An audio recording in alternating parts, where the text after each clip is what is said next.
हरियाणा की राजनीति के दो घरानों के लालू ने सदन में जो आवाजें वो राजनीतिक नेता उठाते थे, उसी तरह की आवाज वो राजनीतिक घरानों के लाल उठाते नजर आए।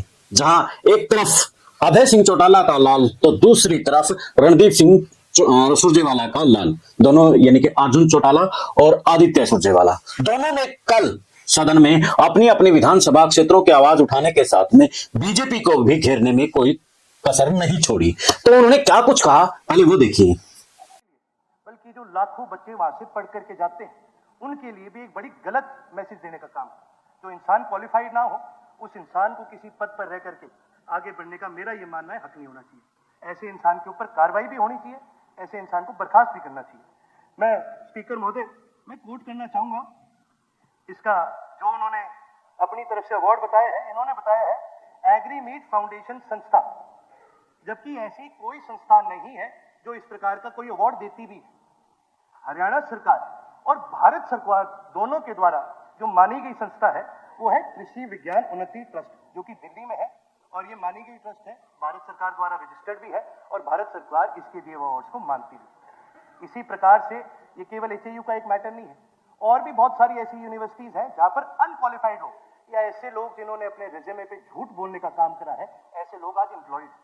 मैं तो आपके माध्यम से माननीय शिक्षा मंत्री और माननीय कृषि मंत्री दोनों के आगे ये बात लाना चाहता हूं, क्योंकि कृषि विकास की एक यूनिवर्सिटी है कि ऐसे लोगों के ऊपर सख्त से सख्त कार्रवाई करनी चाहिए। इसके अलावा महर्षि दयानंद यूनिवर्सिटी के अंदर एमबीबीएस के पेपर लीक हुए। महोदय मैं ये कहना चाहूंगा कि जब इस प्रकार के पेपर, और खास करके जब हम बात करते हैं एक प्रदेश के अंदर फ्री चिकित्सा देने की, आयु को बढ़ाने की, अच्छे डॉक्टर्स की, वहां पर जब एमबीबीएस के पेपर लीक हो रहे हैं तो फिर आप अपने आप अंदाजा लगाइए यूनिवर्सिटी का कितना बुरा हाल होगा। एक यूनिवर्सिटी का ये कार्य होता है कि अपने बच्चों को ना केवल आगे पढ़ा के उनको तैयार करके आगे बढ़ाने का काम होता है, बल्कि उस यूनिवर्सिटी की ये भी एक जिम्मेवारी बनती है कि भाई सही लोगों को, क्वालिफाइड लोगों को, जो कि लायक है आने वाले इस देश के भविष्य को पढ़ाने के लायक जो लोग हैं उनको मौका देना चाहिए, ना कि ऐसे लोगों को जो अपने रिज्यूमे पे झूठ बोलने का काम करते हैं। साथ ही साथ आज एक बड़ी रिक्वायरमेंट है यूनिवर्सिटीज के अंदर ट्रांसपेरेंसी। हर प्रकार से अलग अलग चीजों के अंदर वाइट पेपर जारी किए जाते हैं।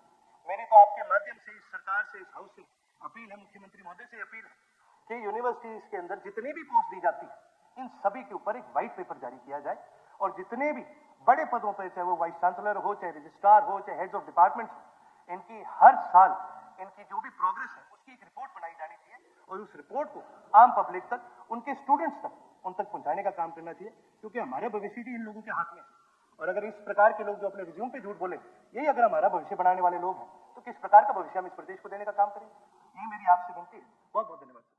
सुना आपने पहले अर्जुन चौटाला को कि अर्जुन चौटाला ने किस प्रकार से अपनी जनता की आवाज उठाई और फिर भाजपा को घेरने की भी कसर नहीं छोड़ी। जिस प्रकार से अभय सिंह चौटाला सदन में प्रदेश के साथ में अपनी विधानसभा क्षेत्र की आवाज उठाते थे, उसी अंदाज में, उसी लहजा में, उसी दबंगता से अर्जुन चौटाला अपनी विधानसभा क्षेत्र की आवाज उठाने के साथ में वो विपक्ष की भूमिका भी दिखाते नजर आए।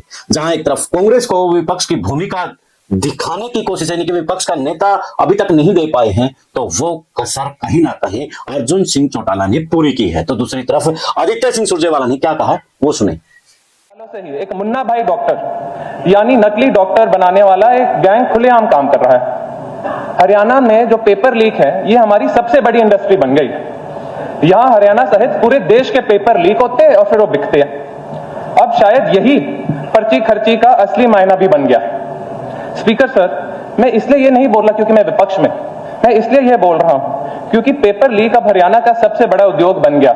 मैं आपको कुछ उदाहरण देना चाहता हूं। एचपीएससी का जो अटैची कांड हुआ था, जहां करोड़ों रुपए एचपीएससी के दफ्तर में मिले थे डेंटल सर्जन के एग्जाम के, हम सबको याद है। 2021 में पंचायत सेक्रेटरी का एग्जाम लीक हुआ, 2021 में असिस्टेंट लाइनमैन का पेपर लीक हुआ, 2020 में नायब तहसीलदार का पेपर लीक हुआ करनाल में, उसी समय पुलिस कांस्टेबल का पेपर लीक हुआ, 2019 में क्लर्क की भर्ती का पेपर लीक हुआ, उससे पहले जज एचसीएस जुडिशियल का पेपर लीक हुआ, उसी समय एक्साइज इंस्पेक्टर का पेपर लीक हुआ, असिस्टेंट प्रोफेसर कॉलेज कार्डर का पेपर लीक हुआ, एचटैट का पेपर लीक हुआ, सीईटी का पेपर लीक हुआ, 2024 में नीट का पेपर लीक हुआ, उससे पहले all India pre medical test का पेपर लीक हुआ। और ये सिर्फ हरियाणा प्रदेश के पेपर नहीं, ये तो बाहर के पेपर भी। 2021 में एयरफोर्स एयरमैन रिक्रूटमेंट स्कैम हुआ, उससे पहले केवीएस मतलब केंद्रीय विद्यालय संगठन का टीजीटी का पेपर 2023 में लीक हुआ। जम्मू कश्मीर का सब इंस्पेक्टर का पेपर हरियाणा में लीक हो रहा है और बेचा जा रहा है। दिल्ली कोर्ट के केंद्रीय विद्यालय का पेपर हरियाणा में लीक होकर बेचा जा रहा है। इलाहाबाद हाईकोर्ट का असिस्टेंट रेवेन्यू ऑफिसर का पेपर यहां लीक होकर यहां बेचा जा रहा है। स्पीकर सर, ये तो बहुत सारे एग्जाम्पल दे सकता हूं मैं तो 7 के 7 मिनट यहीं चले जाएंगे। ये तो नई इंडस्ट्री बन गई है हरियाणा में पेपर लीक की।